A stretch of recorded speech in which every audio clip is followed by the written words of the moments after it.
జై శ్రీరామ్. అనగనగా ఒక ఊరిలో శివయ్య అనే ఒక యువకుడు ఉండేవాడు అన్నమాట.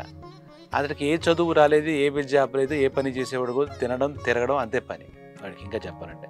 అయితే వాడికి ఒక లక్షణం ఏంటంటే వాడు ఏదైనా కూడా స్వచ్ఛంగా ఉండేవాడు, చాలా అమాయకుడు. ఇంకా వాడికి తిండి అంటారా అలవాటు కట్టి ఏదో తింటుండేవాడు, కడుపు నిండా తినేవాడు, పడుకునేవాడు, కాలక్షేపం చేసేవాడు. ఇంట్లో వాళ్ళంతా చూసి శివయ్య ఏంటో ఏదో పని చేసుకోవడం నాకేం రాదు, నేను ఇలాగా ఉంటానని చెప్పి మొండిగా ఉండేవాడు. సరే ఇలా అయితే కష్టం అని చెప్పేసి దగ్గరలో ఒక ఆశ్రమం ఉంది, శివయ్య నువ్వు అక్కడికి వెళ్ళు, అక్కడ గురువు గారు నీకు ఇంకా సౌకర్యంగా చూస్తారు, మంచి భోజనం కడుపు నిండా పెడతారు, నువ్వు అక్కడికి వెళ్ళి కాస్త పని పాటో ఏదో చదువు చెప్తారు, నేర్చుకో అని చెప్పి శివయ్యకి చెప్పారు. ఇలా ఖాళీగా ఉంటే బాగుండదు, కరెక్ట్ కాదు, నీకు వయసు వస్తుంది, పెళ్లి చేయాలని అది చెప్పారు. శివయ్యకి ఇంట్లో వాళ్ళు చెప్పిన మాట బాగా నచ్చింది. వెంటనే ఏంటంటే చాలా అమాయకంగా సరే అమ్మ అని చెప్పి తల్లిదండ్రులకు నమస్కారం పెట్టి అక్కడ ఆశ్రమం దగ్గరలో ఉన్న ఆశ్రమానికి వెళ్ళాడు. అక్కడ గురువుగారిని చూసి ఇలా పరిచయం చేసుకుని, నా పేరు శివయ్య అండి, నేను ఈ ఆశ్రమంలో మీరు ఏం చెప్తే చేస్తాను, నాకు 3 పూట్ల భోజనం పెట్టండి చాలు, అలాగే మీరు ఏదైనా ఏ పని చెప్పినా చేస్తాను, నేను చేయదగ్గ పనులన్నీ చేస్తానని చెప్పి వాడు అమాయకత్వాన్ని చూసి సరే అయితే నువ్వు 3 పూట్ల భోజనం పెట్టమంటున్నావు, ఈ ఆశ్రమంలో 3 పూట్ల నీకు భోజనం పెట్టడం కుదరదు, 2 పూట్లే ఉంటుంది భోజనం, కాబట్టి నువ్వు చూసుకుంటే ఆ గురుగారిని చూసుకుని పర్వాలేదులేండి, కానీ నాకు 3 పూట్ల భోజనం చేయడం, పొద్దున భోజనం చేయడం నాకు చాలా అలవాటు, మరి అలా అంటారు ఏంటంటే సరే నువ్వు పని చేయి, పొద్దున్న నీకు అల్పాహారం పెడతారు కదా దాన్ని దాచుకో, 3వ పూట తిను, మరి నేనేం చెప్తాను, ఇక్కడ ఆశ్రమం నియమాలు ఉంటాయి, ఆ నియమాలు బట్టి నువ్వు నడుచుకుంటేనే నువ్వు ఇక్కడ ఉంది, కానీ లేదంటే వెళ్ళిపోవాల్సి ఉంటుంది, ఇక్కడ ఏదో చెప్పిన పనులు చేసుకో, ఈ సేవలు చేసుకుని ఇక్కడ ఆశ్రమంలో జాగ్రత్తగా ఉండని చెప్పేసి ఆ గురువు గారు చెప్పారు. శివయ్య బాగుంది సర్లే ఏదో ఒకటి అని చెప్పేసి అక్కడ ఉన్నాడు. ఆ ఆశ్రమంలో పర్వాలేదు, 2 పూట్ల భోజనం పెడుతున్నారు, తింటున్నాడు, వాడికి వచ్చిన పని అలా చేస్తున్నాడు, గురువుగారికి సేవలు చేస్తున్నాడు, మంచివాడు, అమాయకుడు, నిర్మలమైన మనసు కలవాడు, స్వచ్ఛమైన మనసు కలవాడు కాబట్టి గురువుగారికి కూడా నచ్చాడు. నచ్చితే ఇలా ఉంటే ప్రతి నెల మనకి ఏకాదశులు 2 వస్తాయి, శుక్లపక్షంలో ఒకటి, బహుళపక్షంలో ఒకటి. ఆ ఏకాదశి నాడు ఆ ఆశ్రమంలో అందరూ కూడా ఉపవాసం ఉంటారనమాట. అంటే ఏమీ తినరు, రోజంతా ఏమీ తినకుండా ఉపవాసం ఉంటారు, భగవన్నామస్మరణతో కాలక్షేపం చేస్తారు. ఆ పూట చూస్తే ఎక్కడ ఆశ్రమంలో ఎక్కడ పొయ్యి వెలిగించలేదు, ఏంటి వాడు వంట ఉండట్లేదు, ఏంటి కారణం అని చెప్పి వీడికి అసలు ఆకలికి ఆగలేడు మన శివయ్య, మన స్వాతిముత్యం. అనేసరికి గురుగారి దగ్గరికి వెళ్ళి అయ్యా ఏంటి ఇవాళ ఏమైంది, ఎందుకు మనకి ఏమీ చేయట్లేదు ఏమిటి, మనకు ఆకలి వేస్తుంది కదా, మన పరిస్థితి ఏంటి అన్నాడు. భలేవాడిలో నీకు ఏమి తెలియట్లేదు బొత్తిగా, ఇవాళ ఏకాదశి నాడు మనం అందరం ఉపవాసం ఉండాలి, అది ధర్మం, అది అప్పుడే భగవంతుడు ఆనందిస్తాడు, మనం ఉపవాసం ఉండాలి, రేపు దాకా నీకేమి భోజనం ఏమి ఉండదు అని చెప్తాడు. అయ్యి బాబాయ్ కొంప ముంచేసారు, నేను అసలు ఆగలేనండి, ఆగలేను, ఏదో ఒకటి చెప్పండి, నాకు ఏదో ఒకటి చెప్పండి. వీడిని చూస్తే ఆ గురువుగారికి జాలేసింది. సరే అని చెప్పేసి నువ్వు ఒక పని చేయి, ఈ ఆశ్రమంలో ఇక్కడ వంటలు అవి ఏమి పెట్టరు, అలాగే నువ్వు కూడా ఇక్కడ చేసుకోవడానికి వెళ్ళలేదు, కొంచెం దూరంగా పో, ఊరి చివరికి ఎక్కడికైనా వెళ్ళి ఏదో చెట్టు కింద, ఏ చెరువు పక్కన ఏదో చెట్టు కింద కూర్చుని నువ్వు వంట చేసుకుని నువ్వు తిను, నీకు కావాల్సిన పదార్థాలు అని ఏదంటే కిలో బియ్యం, కిలో పప్పు, అలా కావాల్సిన చింతపండు అలాంటి ఏమైతే కావాలో అవన్నీ కూడా తీసుకువెళ్ళి అని చెప్పి ఆశ్రమంలో వాళ్ళకి చెప్పి వీడికి ఇచ్చి పంపండి, వీడు అక్కడ ఏదో పెడతాడని చెప్పి వెళ్ళిపోతూ సరే అని వీడు ఆనందంగా అంటే చేసుకుని తింటానని చెప్పి ఆనందంగా వెళ్తే వీడికి సరిపడా సరే అంతా ఇచ్చారు, పచారేసరుకులు అన్నీ ఇచ్చిన తర్వాత వెళ్తుంటే ఒరే శివయ్య ఆగు, ఒక విషయం మర్చిపోకు, స్వామి కూడా వస్తాడు, స్వామికి నైవేద్యం పెట్టిన తర్వాతే నువ్వు తినాలి తప్పితే ముందు నువ్వు తినేయకూడదు, అది గుర్తుపెట్టుకో, మనది ఇది, మన పద్ధతి ఇది అని చెప్పి చెప్తాడు. సరేనండి వండుకునేవాడు ఆయనకు వండలేనా ఏంటి, ఎవరు వస్తారంటే శ్రీరామచంద్రుడు వస్తాడు, ఆ స్వామికి నువ్వు కడుపు నిండా పెట్టిన తర్వాతే నువ్వు భోజనం చెయ్యి అని చెప్పి ఆయన చెప్తారు. వీడికి ఏమీ అర్థం కాదు, చెప్పాం కదా అమాయక చక్రవర్తి. సరే అని చెప్పి ఆ సరుకులు అవి తీసుకెళ్ళి ఆ మొత్తానికి ఉపవాసం అని చెప్పి కడుపు మార్చుకునే, కానీ ఇదేదో బాగుంది, ఆ స్వామికి నైవేద్యం పెడితే తప్పే ఉందని చెప్పేసి అక్కడికి వెళ్తాడు. వంట సరిగా రాదు కానీ ఏదో ఆకలి నేర్పుతున్నట్టుగా వండుకున్నాడు, నీట్గా వండేసాడు, మొత్తం వాడికి కావాల్సినంత పప్పు కూర పులుసు అన్నీ వండేసుకుని చెప్పాడు కదా, ఆ రామచంద్రస్వామి వస్తాడు, శ్రీరామచంద్రుడు, ఆయన కూడా పెట్టి తినమని చెప్పాడు కదా, అదే మాట మీద కూర్చున్నాడు. ఈయన ఎప్పుడు వస్తాడో ఆయన చెప్పాడు, మళ్ళీ ఆయనకి పెట్టకపోతే మళ్ళీ ఈయన ఫీల్ అయిపోతాడు గురువుగారు అని చెప్పేసి శివయ్య అలా ఎదురు చూస్తూ ఈయన తోచగా రాజా రామ్ ఆయియే, రఘురామ్ ఆయియే, మేరా భూక్ లగాయి అని వాడు ఏదో పాట పాడుకుంటూ కూర్చున్నాడు అక్కడ. అంటే రామయ్య రావయ్య తొందరగా నాకు ఆకలేస్తుందని చెప్పి అని అర్థం వచ్చేటట్టుగా ఆ పాట పాడుకుంటూ కూర్చున్నాడు మన శివయ్య. సరే చూసిన తర్వాత ఇంకా రావట్లేదు. అప్పుడు రామయ్యను ఉద్దేశించి ఆకాశానికి చూస్తూ, రామయ్య నువ్వేదో అనుకుంటున్నావు, ఇవాళ నీకు ప్రతిరోజుల గుళ్ళో నీకు రుచికరమైన నైవేద్యాలు ఏమి పెట్టరు, చక్కెర పొంగలేసి దద్దోజనం పులిహోరలు ఏమి పెట్టరు, ఇవాళ ఉపవాసం పట్ట అందరూ మాడతారట, నీకు మార్చడమే అవుతుంది, నువ్వేదో అనుకుంటున్నావు, కనీసం నా దగ్గరికి వచ్చి నేను పెట్టేది నేను తిను, నువ్వు తింటే కానీ నేను తినడం లేదు, మా గురువుగారు చెప్పారు నీకు పెట్టి నన్ను తినమన్నారు అని చెప్పేసి అంటాడు. ఆ మాటకి వీడి అమాయకత్వానికి, వీడి నిర్మలమైనటువంటి ఆ మనసుకి, స్వచ్ఛమైన భక్తికి ఆయన శ్రీరామచంద్రుడు ముగ్ధుడయ్యి సీతమ్మ తల్లితో కలిసి మన ఇద్దరం వెళ్ళి వాడు వెయిట్ చేస్తున్నాడు శివయ్య, వాడితో మనకి భోజనం తయారు చేసి పెట్టాడు తినొద్దాం అని చెప్పేసి భార్యతో సహా అంటే సీతా సమేతంగా సీతారాములు ఇద్దరూ కలిసి ఇక్కడికి వచ్చాడు. ఇక్కడికి వస్తే గురుగారు ఏం చెప్పారు శివయ్యకి, నీతో పాటు ఒకడు ఉంటాడు అని చెప్పాడు. కాబట్టి అక్కడికి ఇద్దరికే వంట తయారైంది. ఇక్కడ తీరా చూస్తే సీతారాములు ఇద్దరు వచ్చారు, జంటగా వచ్చారు అనేసరికి ఇలా చూసి ఒక్కసారిగా ఆశ్చర్యపోయాడు. అక్కడ ప్రసాదం కేసి చూసాడు, వీళ్ళిద్దరికే చూస్తున్నాడు. ఏంటి శివయ్య పిలిచావు, మరి ఏదో భోజనం పెడతాను వచ్చాము మేము, ఏంటి అది కాకుండా ఎక్కడ ఇవాళ ఏ గుళ్ళోనూ కూడా నైవేద్యాలు దొరకవని నువ్వే చెప్పావు కదా ఉపవాసం అని చెప్పి, అదే ఇవాళ ఏకాదశి అందరూ ఉపవాసం ఉంటున్నారని చెప్పావు, మా ఇద్దరికి ఆకలిగా ఉంది, మా మాట ఏంటి మరి పెడతావా, మేము ఉండమంటావా, ఏ నీకు అవకాశం ఉందా అంటే, అదేంటి అలా ఎలా కుదురుతుంది, మీరు వచ్చాక నేను వెళ్ళిపోమంటాను అంటే, అక్కడ ఉన్నది ఎంతమందికి, ఇద్దరికే ఉంది ఈ పదార్థాలన్నీ, శివయ్యకి మన శివయ్యకి శ్రీరామచంద్రుడికి మాత్రం అనుకుని ఉండేడు కదా. ఇక్కడ మూడో పరిస్థితి సీతమ్మ తల్లి వచ్చింది. సార్ అదేం లేదు అని చెప్పి నోట్లో నసుక్కుంటూ, ఇవాళ నాకు మా గురువుగారు చెప్పినట్టు నాకు ఉపవాసమే దిక్కయింది, నాకేమీ వండుకున్న ప్రసాదం లేదని చెప్పి రండి అని చెప్పి ఆకులేసి సీతారాములు ఇద్దరికీ కూడా భోజనం పెట్టాడు. భోజనం పెట్టి కడుపు నిండా తిని వాళ్ళు మేము వెళ్ళొస్తామని చెప్పేసి వాళ్ళు హాయిగా బయలుదేరి వెళ్ళిపోయారు వాళ్ళిద్దరు. అమ్మయ్య ఈరోజు నాకు ఉపవాసం అయింది ఏంటి, సరేలే ఇంకోసారి ఇలా జరగకుండా చూసుకుందాం అనుకున్నాడు. ఆ రకంగా మంచినీళ్ళు తాగి ఎదురు పడు తిని మొత్తం మీద ఆశ్రమానికి వెళ్ళిపోయాడు. తర్వాత మళ్ళీ 15 రోజుల తర్వాత మళ్ళీ ఏకాదశి వస్తుంది కదా, ఆ ఏకాదశి వచ్చింది. వచ్చిండే మళ్ళీ గురువుగారి దగ్గరికి వచ్చి, గురుగారు ఈసారి మీరు కొంచెం ఎక్కువ ఇవ్వాలి, వాళ్ళు ఇద్దరు వస్తున్నారు అంటాడు. ఈ గురుగారికి ఏమవుతుంది, ఇద్దరు రావడం ఏంటి అనుకుని, సరే పిచ్చి వేస ఆకలి వేస్తుందేమో కొంచెం ఎక్కువ ఇవ్వండి అని చెప్పి ఇంకొక కిలో ఎక్స్ట్రా ఇవ్వండి రా అని చెప్పేసి అక్కడ ఉన్నటువంటి ఆశ్రమవాసులకు చెప్పారు, వీడికి ఇవ్వండి, వీడు ఆకలి కాగలేడు కదా, వాడికి మొన్న ఇచ్చిన దానికన్నా డబల్ ఇవ్వండి సామాను, మొత్తం ఏమేం కావాలో బియ్యం పప్పు కూరలు అన్నీ కూడా ఇవ్వండి అని చెప్పి జాగ్రత్త వెళ్ళరారు నాయన అని చెప్తాడు. అమ్మయ్య ఇప్పుడు మనకి ఒక ముగ్గురికి సరిపోతుంది, సీతారాములు వచ్చినా నేను కూడా తిన్నా సరిపోతుందని చెప్పి ముగ్గురికి అని చెప్పి ఆడికి వెళ్తాడు. ఆయన చెప్పినట్టు అంత ముందు వెళ్ళిన ప్రదేశానికి ఆ చెరువు ఆ పక్కన చెట్టు కొంచెం వండుకుని తినడానికి ఆమోదయోగ్యంగా ఆ ప్లేస్కి వెళ్తాడు. వెళ్ళి ఈసారి మనకి సరిపోతుంది అని చెప్పి ఆనందపడుతూ వంట చేశాడు. ఆ వంట చేసేసి రాబయ్య తండ్రి అని చెప్పి ఇద్దరిని రమ్మంటాడు. ఈసారి ఎలాగా ఇద్దరిని రమ్మమంటే, రాజారాం ఆయియే సీతారాం ఆయియే ఏంటి అని చెప్పి మేరా భోజనం ఆగయ్యే అని చెప్పి వాడు పాడుతాడు. వాడు అంటే నాకు నా భోజనం తయారు చేశాను, నేను పెట్టే భోగాన్ని మీరు స్వీకరించండి అని చెప్పేసి భోగ్ ధరాయి అని చెప్తాడు. అంటే సరే అని చెప్పేసి ఈసారి ఏం చేస్తారు, సీతమ్మ తల్లి శ్రీరామచంద్రుడితో పాటు లక్ష్మణుడు కూడా వస్తాడు. ఇక్కడ ఉన్నది ఎంతమందికి, ముగ్గురికి ఈయన ఉండి పెట్టుకున్నాడు. తీరా చూస్తే వాళ్ళే ముగ్గురు వచ్చారు, గెస్ట్లే ముగ్గురు వచ్చారు. దాంతో మళ్ళీ ఒక్కసారి నిరుత్సాహపడ్డాడు. వచ్చేసరికి శ్రీరామచంద్రుడు నవ్వుతూ, శివయ్య ఏంటి రమ్మంటావు, మళ్ళీ అలా మొక్కను నీరసంగా పెట్టి కూర్చున్నావేంటి, మేము ఉండమంటావా వెళ్ళిపోమంటావా, నీకు అవుతుందా లేదా అని చెప్పేసి అన్నాడు.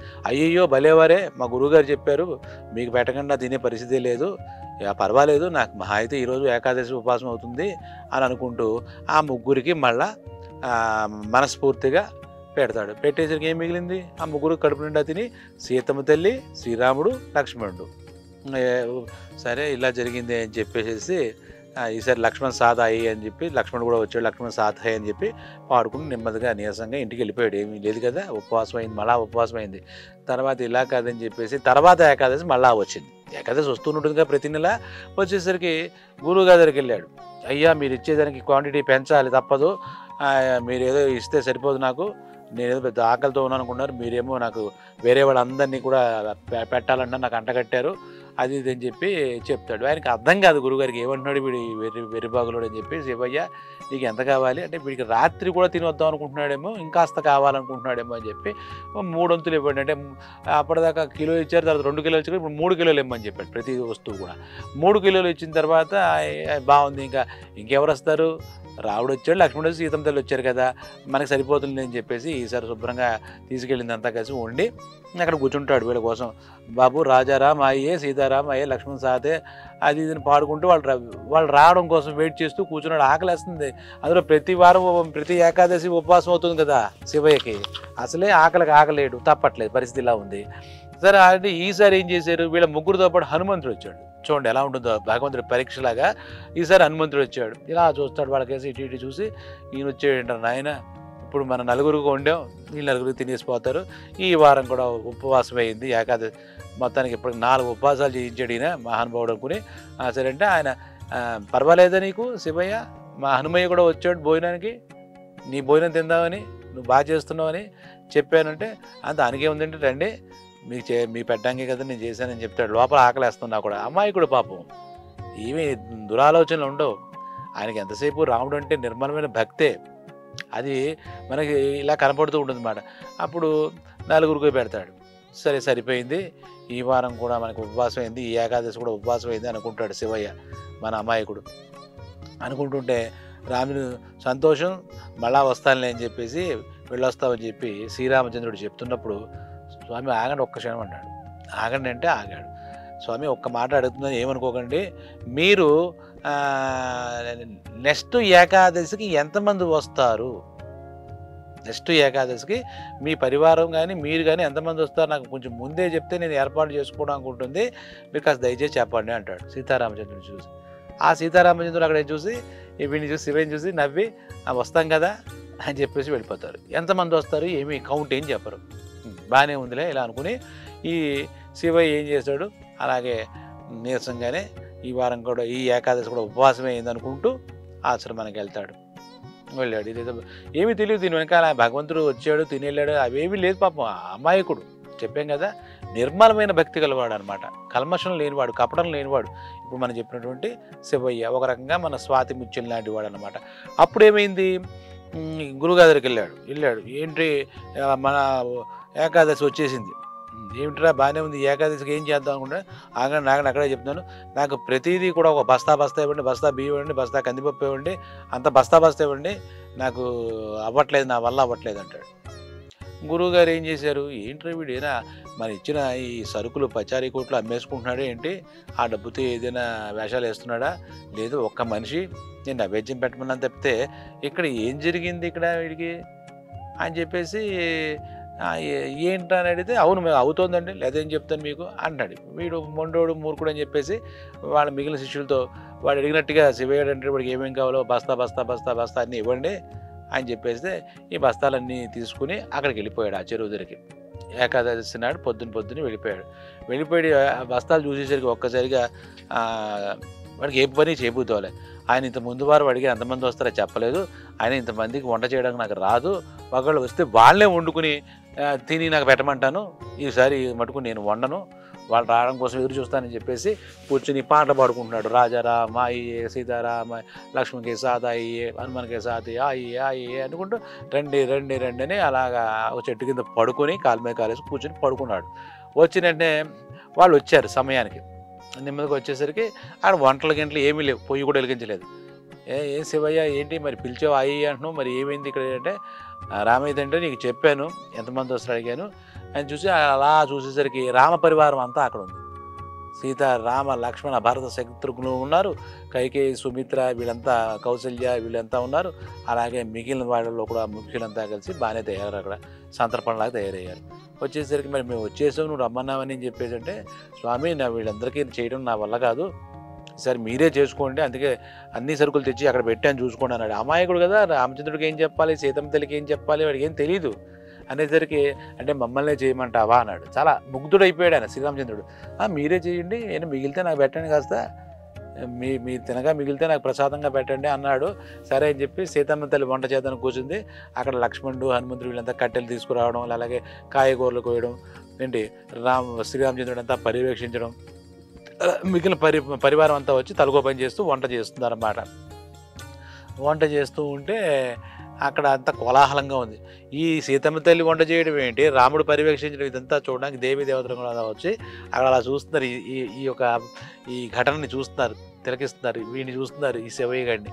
అప్పుడు ఏమైంది, అసలు అక్కడ గురువుగారు ఉన్నారు కదా, వీడు ఎందుకు ఇంత బస్తాలు తీసుకెళ్ళిపోయాడు, వీడు ఏం చేస్తున్నాడో తెలుసుకోవాలనుకున్నారు కదా, వీడి మీద ఆయన కొంచెం అనుమానం వచ్చింది కదా అని ఆయన కూడా కొంతమంది శిష్యులు తీసుకుని ఈ చెరువు గడ్డ దగ్గరికి వచ్చాడు.